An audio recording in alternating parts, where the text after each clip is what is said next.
So are you? Okay. Got it. David, welcome to the show. Thanks for being here, David. Yeah, very welcome, Adrian. Very welcome.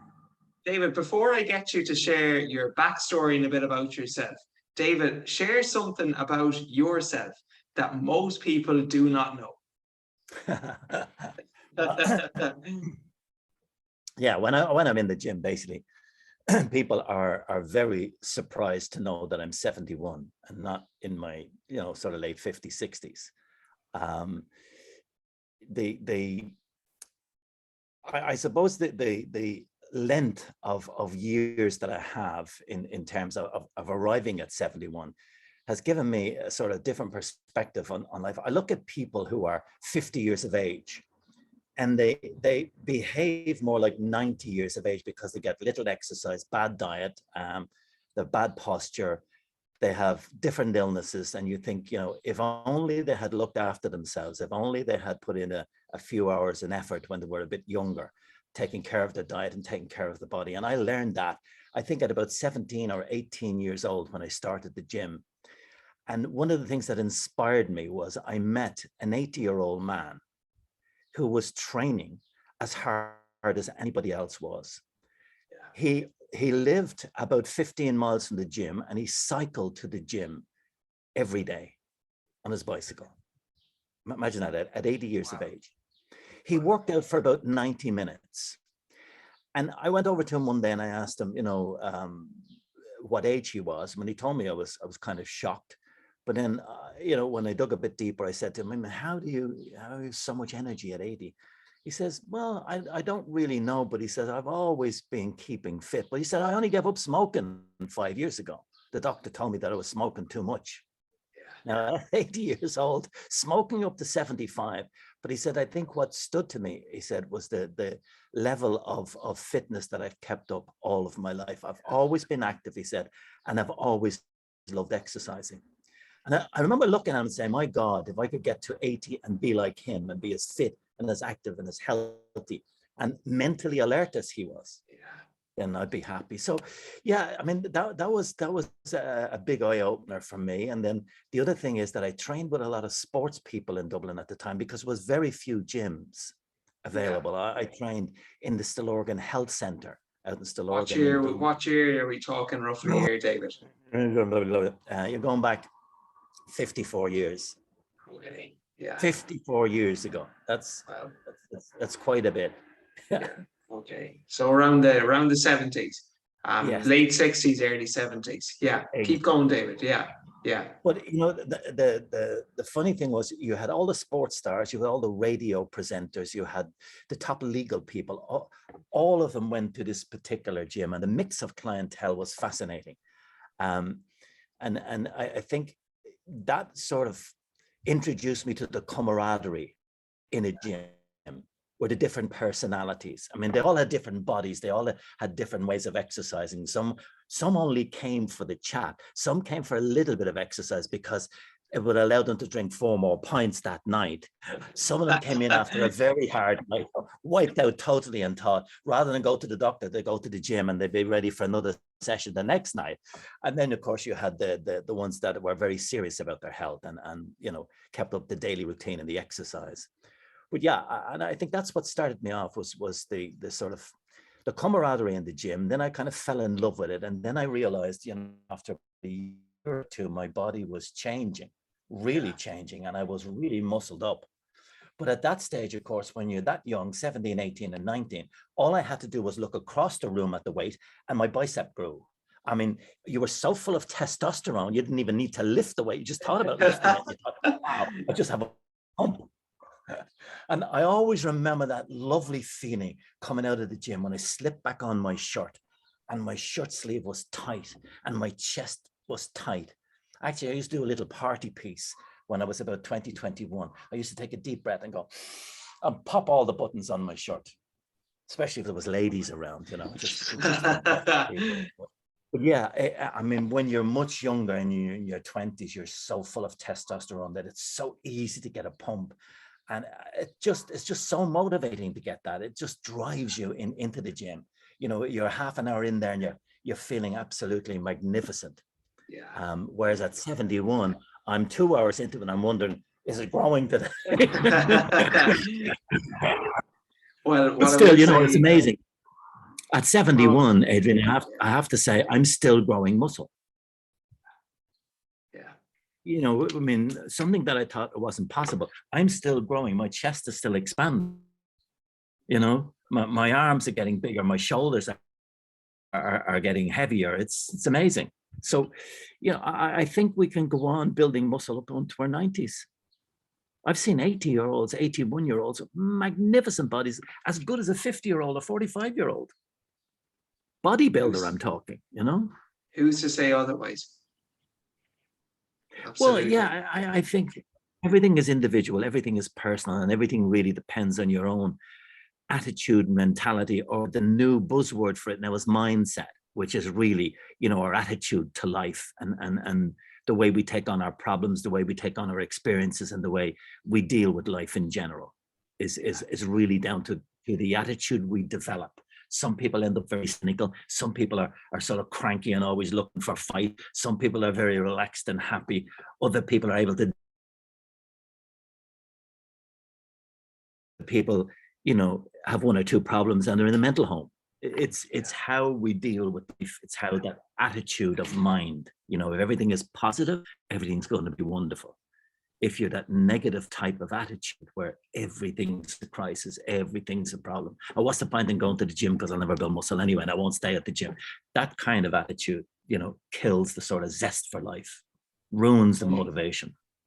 And so just speaking of life then, David, how do you feel that the benefits, the physical benefits you see inside the gym, how does that carry through and how has that carried through to help you in other areas of your life? Oh, it's magnificent. You know, when you have the 19-year-old and 20-year-old girls running after you, it's just, you know, it just gives you a great buzz. No, I mean, the great thing about it is that you have bundles of energy. So no matter what you want to tackle, no matter what you want to do, and I still have a great love for business, a great interest in business. I'm occupied all day long. If I'm not occupied in some manual work, I'm stuck in a book. I'm studying either marketing, studying some parts of business. I'm discussing business with other people. I'm doing a little bit of business. And really, I don't think there's such a thing as retirement. I mean, that's, you know, the old sort of attitude that when you reach 65 or I'm going to retire when I'm 60 and I'm going to have enough money to retire when I'm 55. I mean, what is retirement? I mean, it's just like, it's like as if our body goes dead, our brain goes dead, and we don't want to sort of live anymore. I mean, that's ridiculous. Most people who retire early want to get back to work as quickly as possible because they realize it's a boredom state. I mean, retirement is fine. You know, months in and you think, oh my God. And then there's an enormous amount of people who die within 7 years of retiring. Yeah. So, and I'll be one of them. Yeah, I'm going to retire when I'm 110. And just going back to the fitness, David. So just a lot of our listeners here, David, they are working professionals, and you know everything comes in season. And some listeners, they may be changing jobs. Some they have to travel every now and then. David, I mean, you can speak firsthand. You've been to. There's more countries you have than haven't visited at this stage. You've been traveling a lot, but one thing you have managed to keep consistent since the age of 17. 54 years on is the fitness. So just tell us, like, speak to that kind of individual out there, David, who finds that, you know, when they have a bit of structure and routine, it's not too difficult to follow. But then when they kind of travel, that's where they just leave the fitness aside and let other areas take over. What kind of advice could you give? Let me sum it up in a short sentence for you. Business is wonderful if you're alive long enough to enjoy it. Now, when business gets stressful, people tend to overeat, overdrink, over-medicate, and business is stressful. When you're in a business environment, I mean, you've got a collection of experiences every day that are throwing up problems that you have to solve. Now, you're in that situation in terms of mental situation, which is causing great stress on the body. You have to have a stress reliever. And my advice to everybody that's in business or are working at a normal job, find some time in the day for exercise. It's the best de-stressor in the world. There is nothing like it. After half a workout, 45-minute workout, if you can spare an hour, terrific. But you feel so much better. That stress falls away. It's like a safety valve. It's brilliant for your heart, for your circulation, for your blood pressure, for your overall general health, for your overall well-being, and for your mental health. Do not ever neglect the body, because body and mind are one. Any man that's working the mind all day, every day, 7 days a week, 52 weeks a year, will not live as long as he would like, and will not have the lifestyle that he would like. Because there will be times when the heart will give up. There will be heart attacks, there will be pressure, there will be medication, there will be diabetes, there will be all kinds of illnesses come with that stress. Now, the money is terrific, but how are you going to spend it from a hospital bed? So I'd say to any businessman, make sure there's a balance in your life. And if you can possibly do it, make it every single day of your life for 10 minutes, 20 minutes, 1 hour, 2 hours if you can spare it. Physical exercise will improve you as a person and will help you to improve your business, because you'll have better attitude to it. That's what I would recommend for everybody. Any businessman. When I was a traveling sales engineer in the car, driving hundreds and hundreds of miles every week, I all stopped on my journeys, did a little bit of exercise, did a little bit of walking, did a little bit of flexing. And I train where I was going, that hotel had to have a gym, or it had to have a gym close to it. Otherwise, I wouldn't stay there. And I would travel extra miles to find somewhere where I could exercise, because I knew I would do more business. I knew I would be a better sales engineer. I knew that my attitude would be improved, because body and mind are one. So use the body to exercise the mind. And the mind, sometimes, when the mind gets tired, the body takes over. And when the body is suffering, the mind takes over to help the body. Now, the mind is always the master, but the body is a miraculous help to the mind. Brilliant. As in cases where people get depressed, what do? They send people on long walks, they send them on holidays, they send them out into the community to mix, because depression is something that's, caused in the mind. And Yes. if you're focusing exclusively on the mind, you've got nothing else to help you with. So use your body and train your body and keep the body fit. Keep it in the best possible condition you can. I always say to people, Adrian, I see the guy, he's just bought 120,000 Mercedes, and he's out every day and he's shining and polishing, doing up the wheels, making sure it's serviced, making sure it has the best of petrol, only put the expensive stuff in, only put the best mechanic on the job. And yet, in his own body, he dumps in rubbish every day. He abuses it, drinks alcohol, maybe a little drugs, maybe a little weed or whatever he's doing. I mean, can you imagine taking that Mercedes and pulling it up? It's a diesel Mercedes, and putting petrol in instead of diesel, or filling it up with milk, filling it up with water and expecting it to run, expecting it to be okay. Well, I'm of the opinion, Adrian, that because he spent 120,000 on his Mercedes and his body for nothing, that mindset is, well, I didn't pay for the body, it'll be okay. But when you pay, if you had to pay 150,000 for your body, and you had to make sure before your death that 150 grand was paid back. If the body was in good condition, okay. If it's in bad condition, you have to double it or triple it. 150,000 at the end of it. Everybody would take care of the body. It's just a mindset, The value was on the Mercedes because we had to pay for it. We had to work hard, and we had to save the money, and we got it. We got the body for nothing. So we don't appreciate the body. And David, for anyone so struggling to get into the mindset, the routine, it's been ingrained in you, David, since you were 17. But you know, for Yes. other people, there's different seasons in life. And for one reason or another, it's just some people out there listening that maybe it's not as much of a habit. And like, just for context, to all our listeners, I mean, when I joined M13 Gym here in Marbella, like one thing was certain, that David Kelly would arrive in every single morning around 7:30 a.m. and you'd be lifting weights. Just a given, just part of your routine. But for someone there out there listening, David, that would like to at least get into the habit and the routine of doing this, like, can you kind of share some tips as to what might be just some good start points for them? In terms of motivation, or in terms of physical exercise itself? In terms, I guess, more so the motivation side, David. Well, yeah. I mean, I remember when my son was a very young teenager and he was sitting around the house and he was bored. And all I kept hearing for days and end, I'm bored, Dad. What am I going to do? I'm bored. So I put him in the car and I took him to the graveyard. And I brought him around the headstones. And I said, you know, Robbie, I said, a lot of these guys would give their left arm to be bored. They're dead.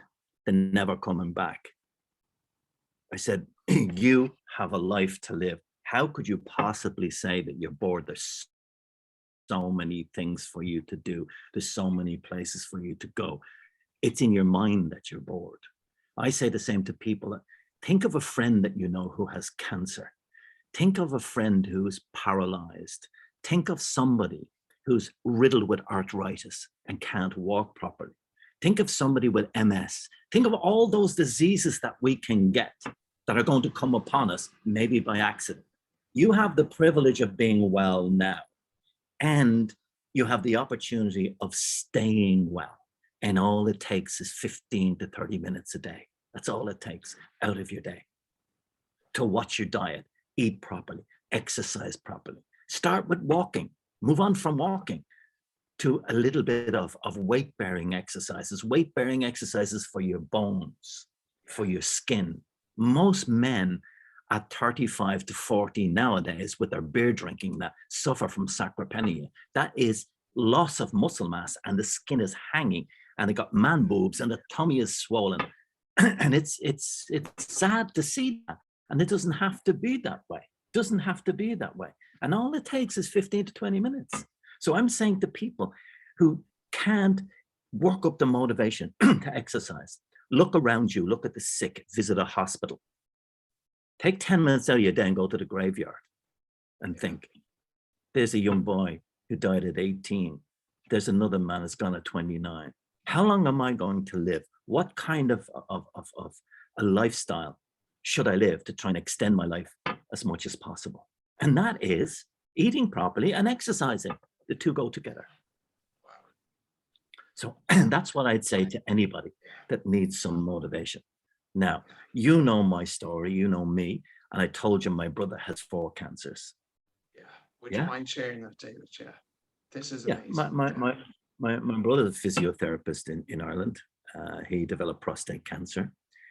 And they operated on him, and unfortunately, they had to operate very deeply, which meant that, you know, he was, for all the world, castrated. So he was happy to be alive. He was happy that, you know, they did whatever they had to do, and they pronounced him absolutely perfect, cured, gone. 6 weeks later, he went back for his checkup, and they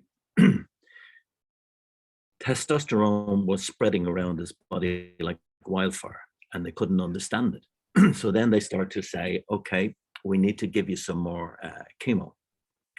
And they had nuclear bone scans and gave him chemo, and then they gave him, not chemo, I beg your pardon, they gave him radiation, about 30 doses of radiation, which literally burned his insides. It wasn't stopping exactly the spread of the gene, the cancer gene from the prostate. So they sent him to Germany to a special hospital that could identify the gene. And they discovered that it landed on his lung and his hips and his stomach.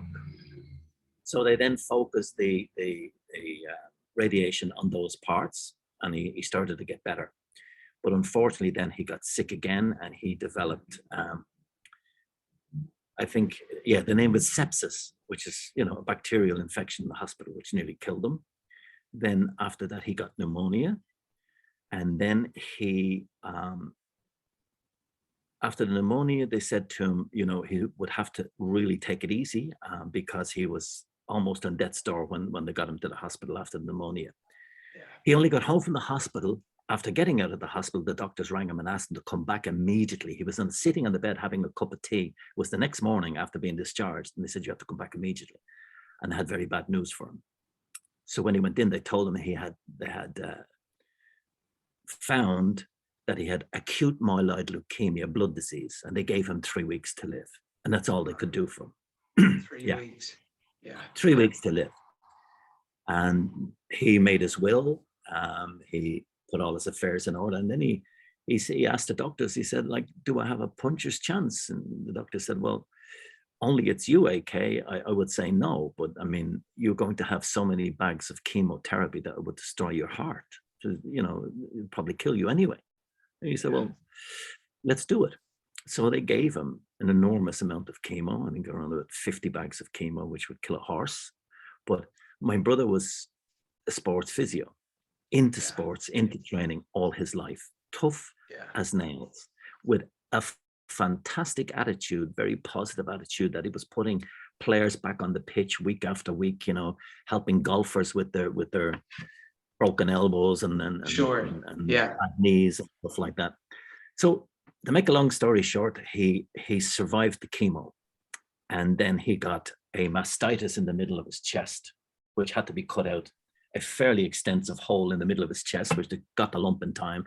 They got it literally, I mean, part of a centimeter from the lymph nodes, which had it spread to the lymph nodes. He was gone.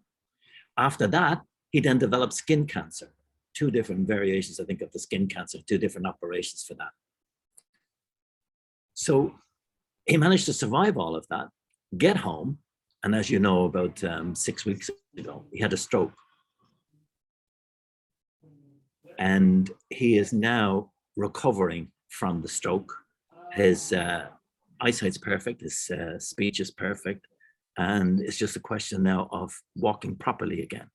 And he hopes to join me here in July in Spain. Now, I mean, that story, Adrian, is of a man with an iron will who trained his body. I mean, he was in remarkable shape.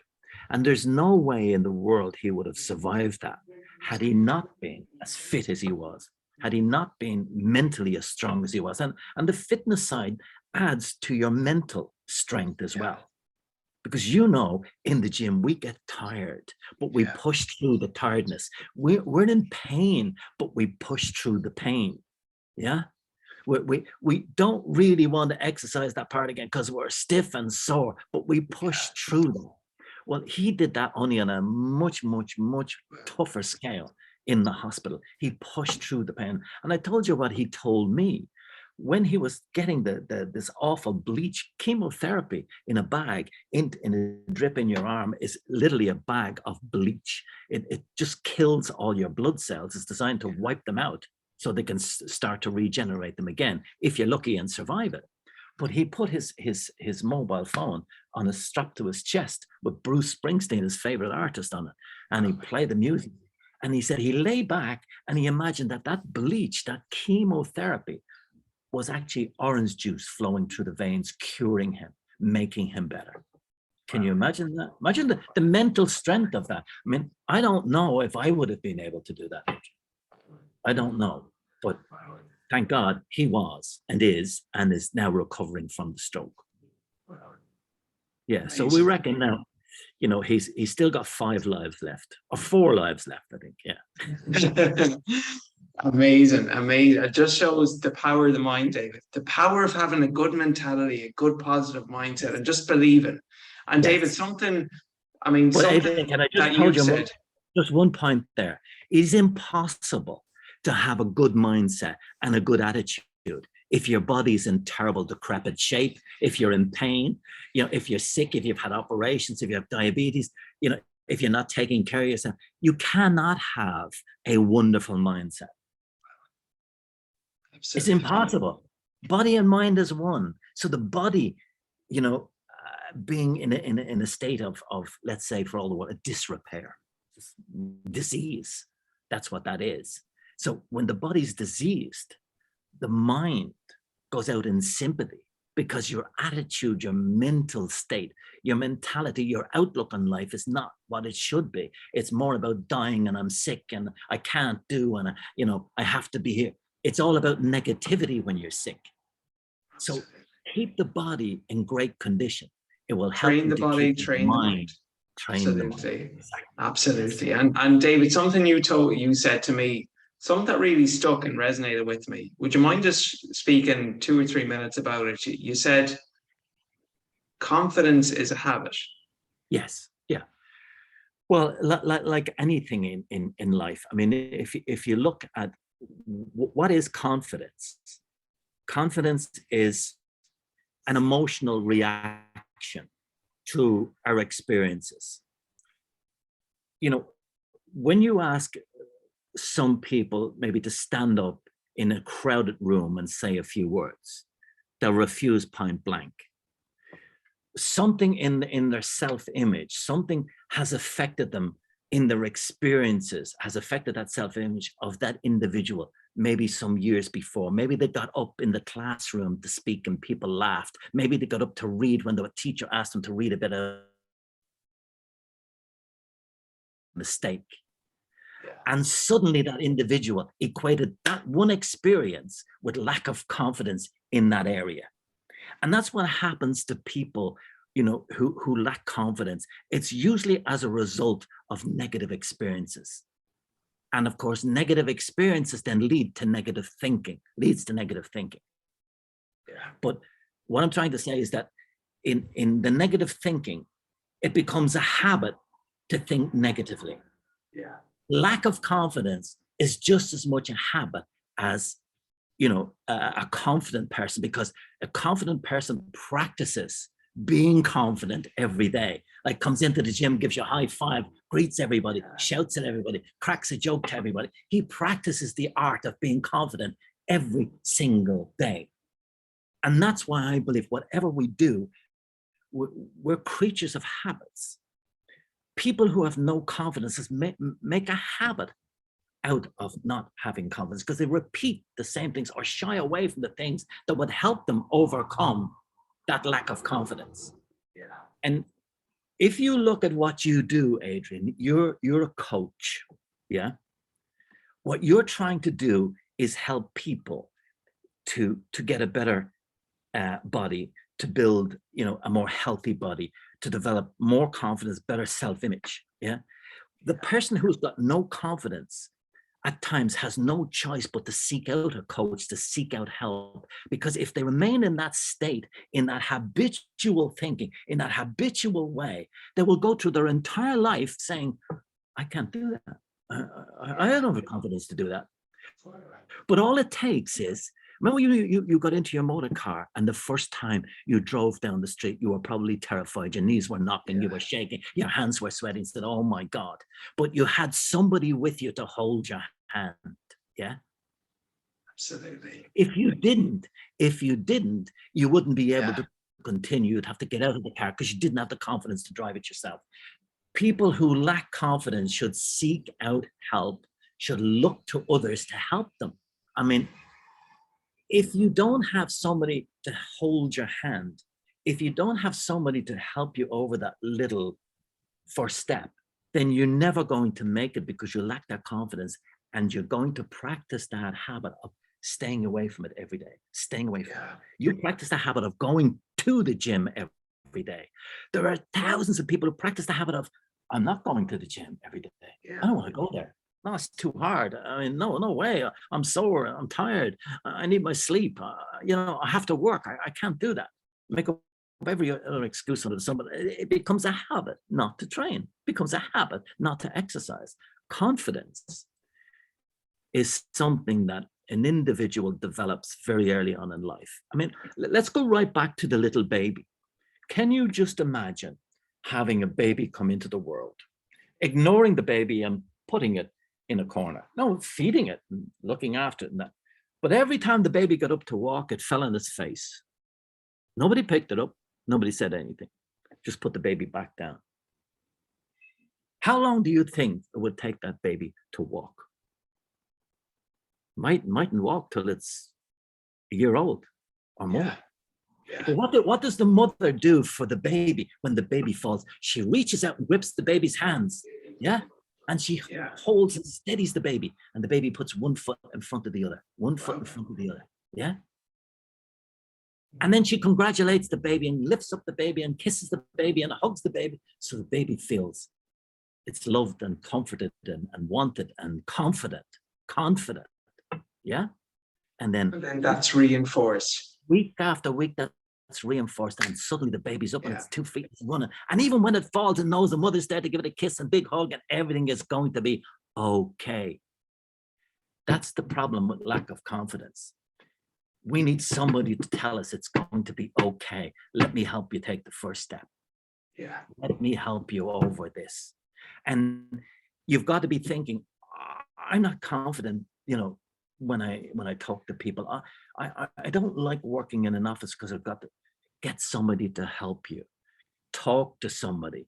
Let somebody get you into an office environment. Get a little bit of practice at it. And guess what, Adrian? That confidence soars after a couple of Yeah. weeks. And that idea of not being confident is gone. It's gone because you're Absolutely. practicing a new habit of being confident.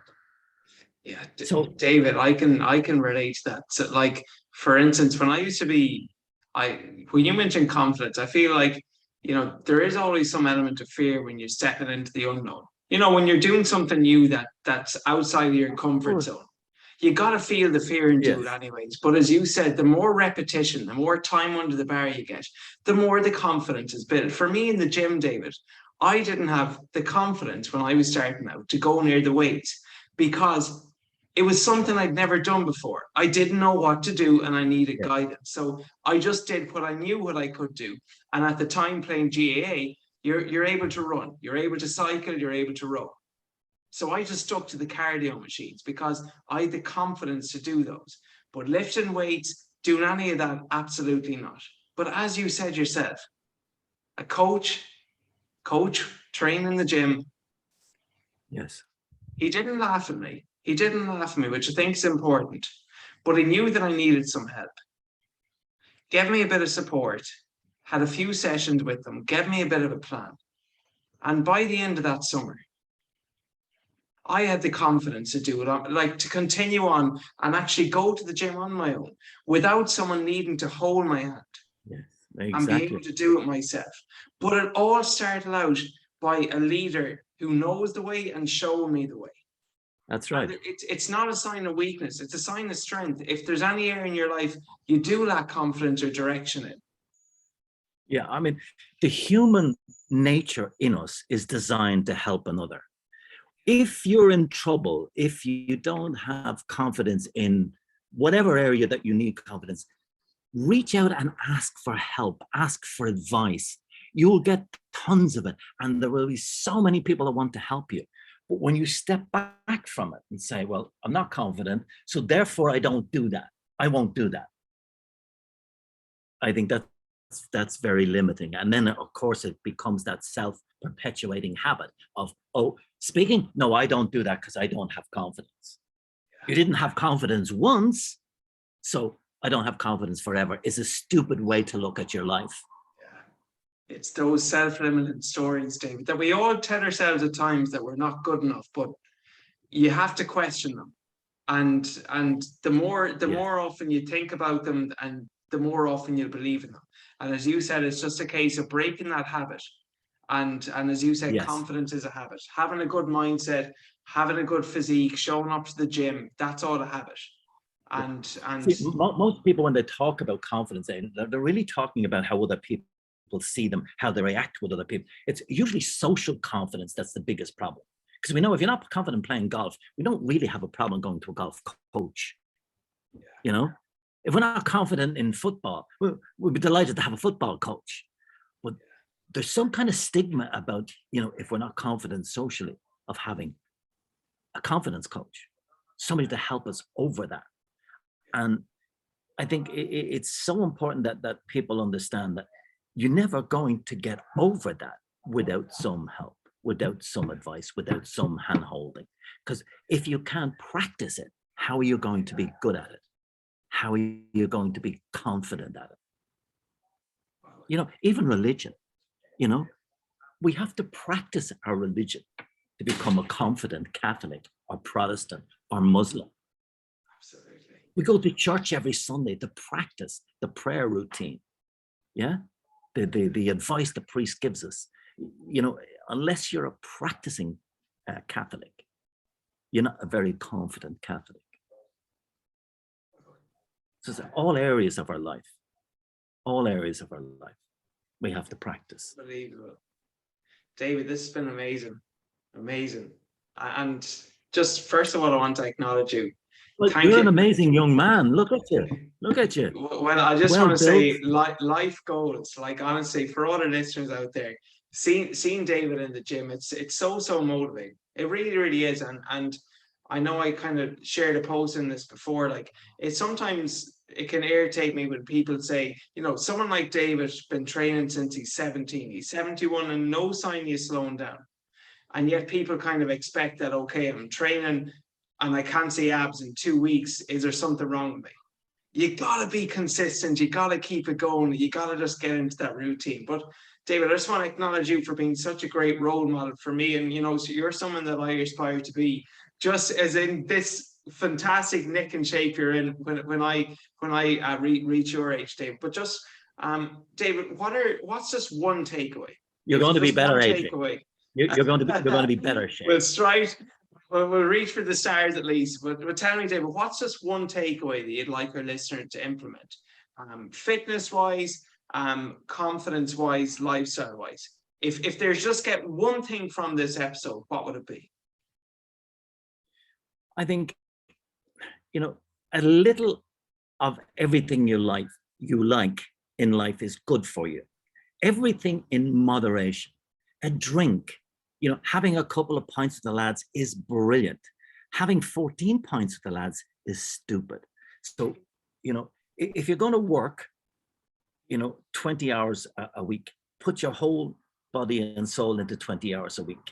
But don't try to do 40 hours within 20, because you're going to strain your mind. You're going to upset yourself, upset the balance. Everything in moderation, a little bit of everything is good for you.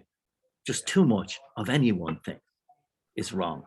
And what's happening is with too much of the good stuff, or the bad stuff rather, which we like, too much bad food, too much alcohol, too much cigarettes, too much drugs, and not enough of the stuff that's going to keep you alive, keep you fit, keep you well, keep you healthy. Because remember, I mean, I'm only 71. I think that's young. And I'd like to see myself at 90 being just as fit and being able to carry on. But I know that I can't do that unless I look after my body. Yeah. Wow. I can't. I have to look after my body. It's number one priority.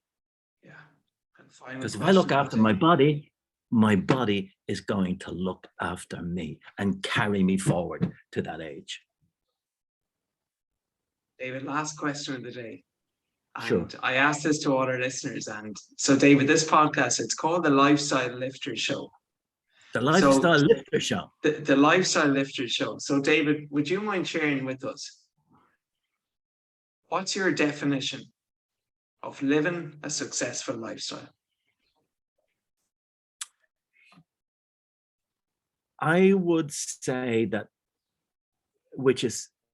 it's difficult to get into this place, but once you're in it, be happy with what you have while striving to better yourself all the time.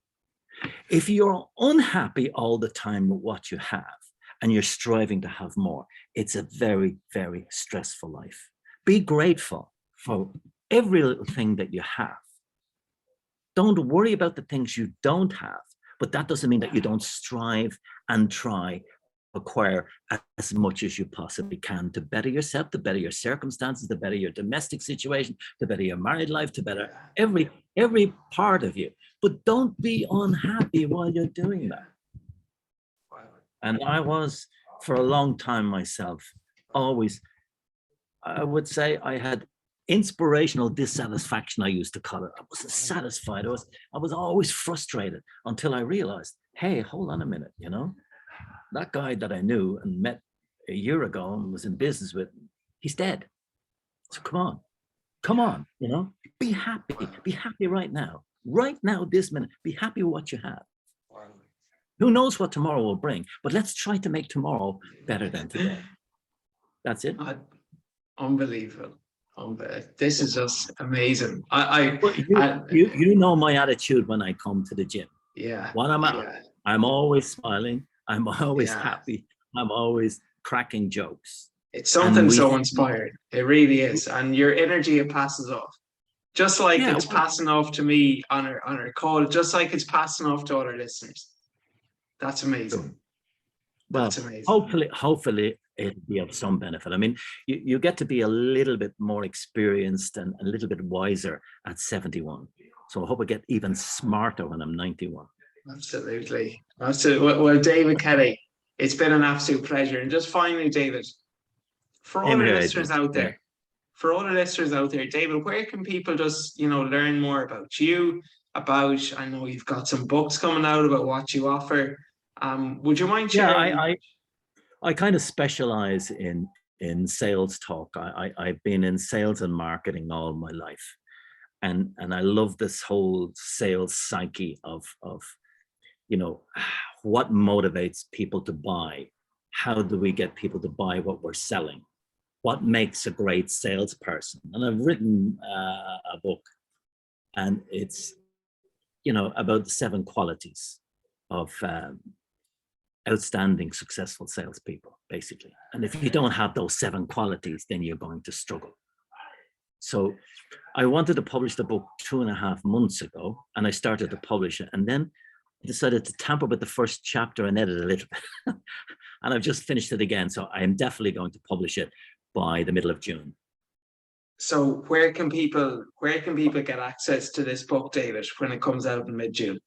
Well, for now, why don't they contact the great Adrian, and I'll fill you with all the details when I have it published. It should be for sale on Absolutely. Yeah. Absolutely. Look, perfect. I just want to say one other thing. You are an example of a young man that knows where he's going, that knows what he's doing, that's in terrific shape with the body. And, I know you say, I want to be like you when you're 71.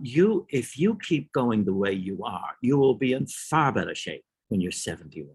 And try as much as you can to help other people when you're out there and you're talking to them on your podcast, to get into the habit of doing what you're doing. And we can all be healthy. We don't all have to be sick, heart attacks and cancers and end up in hospitals. We get unlucky, sure we do, but we can do a lot to prevent that. Yeah. And you're an outstanding example of that. So well done to you too, my son. Well, thank you very much. Respect it's mutual. You're an absolute Next time I get you into the gym, I'm going to run all over you. Oh, I cannot wait. David, thank you so much again. Honestly, you're such a role model, and thank you so much for your time today. David, pleasure as always. Well, yeah. Very best of luck. Take care of yourself.